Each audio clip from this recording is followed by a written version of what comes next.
Pretty girls walk like this, this, this, this, this. Pretty girls walk like this. Are you planning to visit Macau?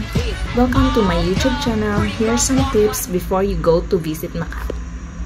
Balak nyo ba pumunta sa Macau? I just want to share our itinerary one-day tour from Yaumate Exit A2. Just ride A21 City Flyer bus going to HZMB Port 34 HKD for adult.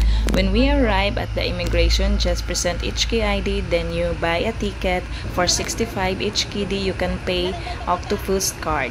After namin bumili ng ticket, sumakay na kami sa bus going to Macau Port. Ideally, umupo sa second deck front seat for taking videos and photos for overlooking view. Dahil first time namin pumunta sa Macau, na-amaze kami sa HZMB Hong Kong Zhuhai Macau Bridge is the bridge tunnel system and an undersea tunnel and world longest open sea crossing from Hong Kong, and it will take only 40 minutes to travel the distance of 42 kilometers from Hong Kong Port and Zhuhai and Macau Port.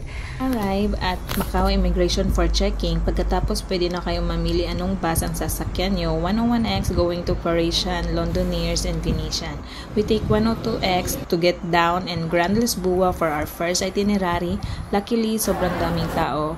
Nagkataon yung pagpunta namin, it's Chinese holiday. Then second, we go to St. Dominic, then Senado Square. They offer lots of free taste. Tiyak mabubusog ka at mapapabili ka ng pampasalubong. Depende sa budget mo.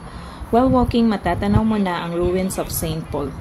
Hindi na kami lumapit sa church dahil sa sobrang daming tao. Lumipat na kami sa next destination. In our itinerary, we ride 21A bus, 6 mapit pamasahe and exact amount dahil hindi sila nagsusukli, so we will ride going to Londoners, Parisian, Venetian.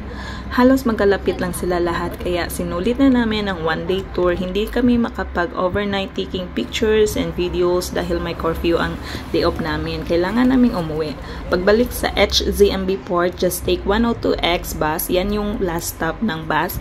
Pag nasa port na kayo, buy a ticket 65 HKD at daan muna sa immigration, at pagkadating nyo sa Hong Kong, same immigration for checking. After that, sa terminal bus, sasakay kung saan kayo uuwi.